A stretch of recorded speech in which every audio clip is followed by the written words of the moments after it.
that word dead.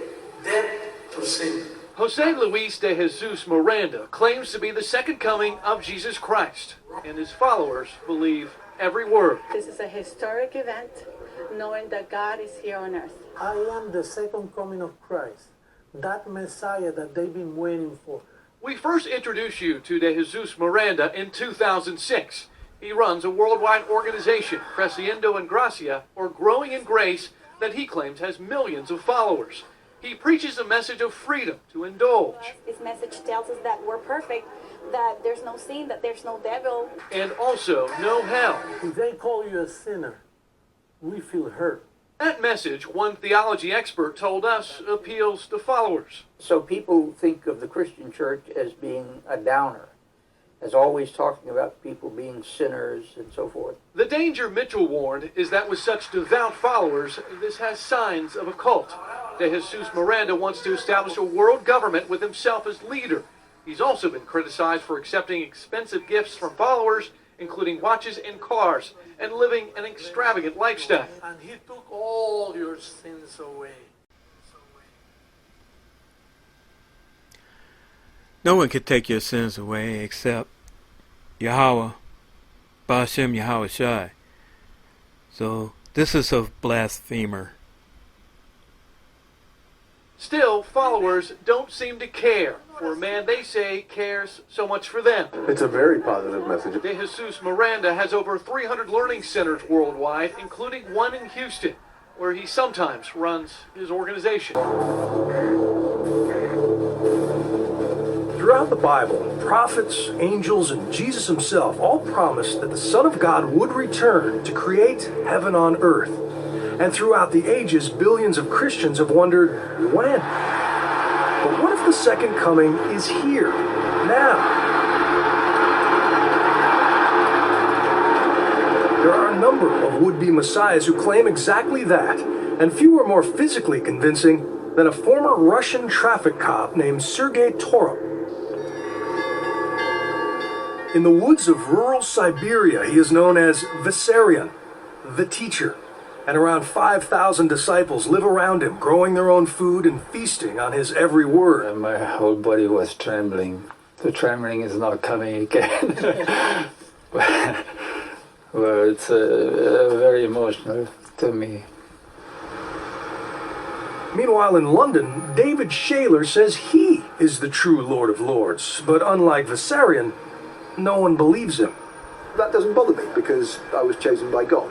The former British intelligence agent says his body was filled with the Spirit of Jesus in 2007, a conviction which intensifies on a visit to Jerusalem. We're in the Church Holy Sepulchre, and this behind me is supposed to be the tomb of Christ. Well, I'm Christ, I'm not in the tomb, I'm not dead yet.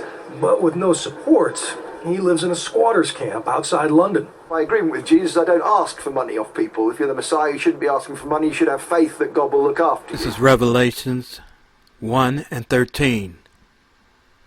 And in the midst of the 7 candlesticks, one like unto the Son of Man, clothed with a garment down to the foot, and girt about the paps with a golden girdle. His head and his hairs were white like wool, as white as snow, and his eyes were as flames of fire, and his feet like unto fine brass, as if they burned in a furnace, and his voice as the sound of many waters. Prove to me that you are a son of God! But that is not a sentiment shared by Pastor Apollo Quibeloy, the most successful of the world's self-labeled saviors. The official coming of the Son of God was in April 13, 2005. He was an obscure evangelist from the rural Philippines until 2005, when he announced that God had appointed him Christ on earth. His reward for a pure life, sinful thoughts, anger, lust, any of those things. You don't experience those on a daily basis? As a human being? Yes. I have already overcome all of those. This is Jeremiah 23 and 1. Woe be unto the pastors that destroy and scatter the sheep of my pasture, saith Yahawah. Therefore thus saith Yahawah, power of Israel, Against the pastors that feed my people, ye have scattered my flock, and driven them away, and have not visited them. Behold, I will visit upon you the evil of your doings, saith Yahweh. Apocalypse in Kibeloi's message, no rapture or final judgment. Instead, he preaches that he is the model of Christianity, and as more people follow his example, God will gradually turn the earth back into the Garden of Eden. Do you perform miracles? For me, the greatest miracle is the changing of that spirit within. But healing the sick, the manifestations of Jesus' powers, you're able to do that? We have healing. You are healing and miracles happening. After taking his place as the appointed son, Kibeloi's ministry has exploded. He claims to reach 6 million followers with his satellite TV network, numerous publications, private jet, and personal helicopter. All the better to avoid the bumpy road and impoverished villages that lead to the walled compound he calls the Kingdom of Jesus Christ. Here is his 5-bedroom home, surrounded by manicured gardens of imported grass. So this is your Garden of Eden. This is what we call the Garden of Eden restored. This is Revelations 21:10. And he carried me away in the spirit to a great and high mountain, and showed me that great city, the holy Jerusalem, descending out of heaven from the Most High, having the glory of the Most High, and her light was like unto a stone most precious, even like a jasper stone, clear as crystal, and had a wall great and high, and had 12 gates, and at the gates 12 angels, and names written thereon, which are the names of the 12 tribes of the children of Israel. The 12 tribes of the children of Israel. To them, heaven really could exist inside Kibeloi's gates, and it's why hundreds line up to carry his parasol. All the workers who toil in the grinding heat of the kingdom are volunteers, here to glorify the Father. Do you get paid for this? Juju tells me he gets $40 a week to feed his family. Minimum wage. And like the rest of the kingdom, he's expected to give 10% back to Kibeloi. This may be the most beautiful spot in the Philippines, and it's paid for by people who live on $2 a day. So how do you justify your lifestyle? I mean, your watch could probably feed 100 families for a month. If this is not God's will for me to have these things I have, you can take it away. It is God's will that we follow. If it is God's will for us to live like this, you can have a broken heart looking at me, but what can you do? But they get their understanding of the will of God from you. Yeah. And this nice young man wouldn't be holding this umbrella if he didn't believe the things you say. For us here, we see everything as a ministry. My talent is to preach. My talent is to be a leader. Not everyone can become a preacher or have been given a talent like me to go and lead the 6 million people. Right. But Jesus, when he walked the earth, according to the Bible, lived among lepers and prostitutes. I live among them. You have a private jet. I live among them. Before I had the private jet. You're in a walled compound with mansions. Before this, I lived among these people. Like, for example, that jet that you're talking about. Do you know that in 1983, I had a revelation of that jet? That the Lord is going to give me that. Yeah. It is Him who gave me that. If it is not His will, how can I afford that? Well... Kibeloi has been accused of kidnapping and brainwashing by the parents of at least one of his followers, but he was never charged. He insists that anyone is free to leave his flock and seal their fate for eternity. Will they go to hell? It's up to them. They know that. So that's your will, If you want to go to hell, no one will stop you. If you want to go to heaven, and follow this way, no one will stop you to come work with you. Yeah. There are three possibilities here. You are either the Son of God, or you're delusional, or you're a very successful con man. I respect your point of view. But I resent what you said that your followers will say, I'm a con man with a speaking ability that I've tried to con people. That is not who I am. This is the book of Matthew 24:3. And as he sat upon the Mount of Olives, the disciples came unto him privately, saying, Tell us, when shall these things be? And what shall be the sign of thy coming, and the end of the world? And Yahawahshi answered and said unto them, Take heed that no man deceive you. For many shall come in my name, saying, I am Christ, and shall deceive many. I'm not trying to con people. I am speaking the truth. Skepticism is a cross all modern messiahs must bear. In Siberia, Vissarion has also been accused of mind control, but there's not enough evidence to try him. And David Shaler? Well, there are fewer legal headaches for prophets without followers, but still plenty of moments to bring a so-called Son of God back to earth.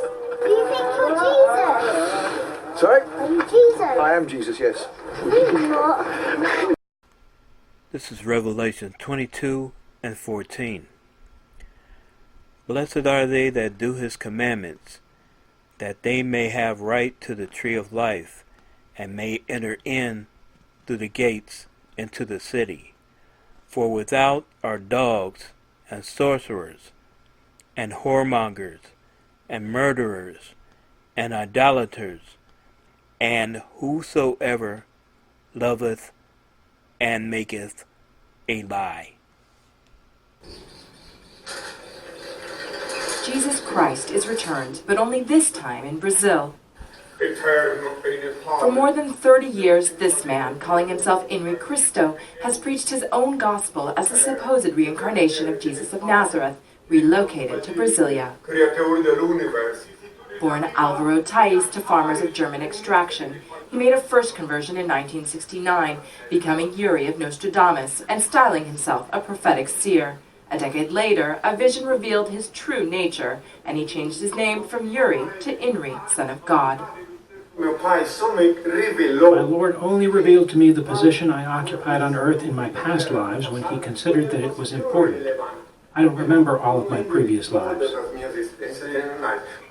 Henri's preaching took him abroad, where he was expelled from the U.S. and a few other countries, and to prison in Brazil, where he did a stint in the 1980s for vandalizing a cathedral.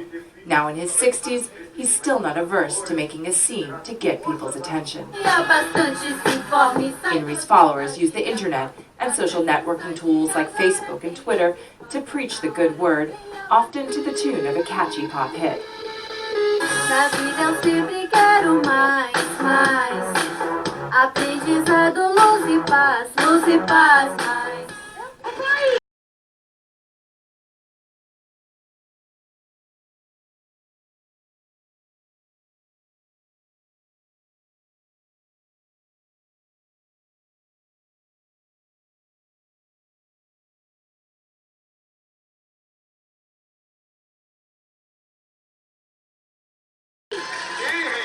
Henri has made the rounds of Brazil's TV talk shows, but most of his time now is spent with his disciples at home, in a closed compound outside the Brazilian capital. Several hundred followers, 90% of them women, are faithful to Henri's creed, and are hard at work making their church the New Jerusalem. Well, let's go. Time for Christmas, man. Veselin is wearing his feast day robes. See how beautiful it is out here. Today, this remote corner of Siberia is celebrating Christmas. And for Veselin, along with all the other members of this sect, Christmas comes on January the 14th. Men, women and children ignore the fact that the temperature is minus 20 degrees Celsius as they eagerly present themselves for benediction. They've been promised a Christmas gift to end all others, a meeting with Jesus himself. Seated under a cedar tree, Jesus Christ in flesh and blood. You men are all very different. Some are more advanced than others. That's why only a small elite group will lead humanity to salvation. David Torop says his spiritual rebirth came in 1991 when he saw God. That's when he became Vissarion, known to his followers as the Teacher. With the Soviet Union crumbling, Vissarion's promises of a new life in a utopian society spread from village to village.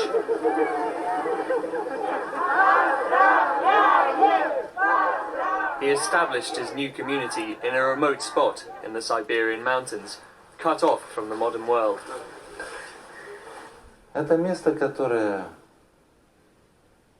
This part of Siberia, in the geophysical sense, should be spared the radical changes that are to hit the planet. We aim to start up a new society from here. This is where the foundations of our common future should be built. The creation of a united global community depends upon this.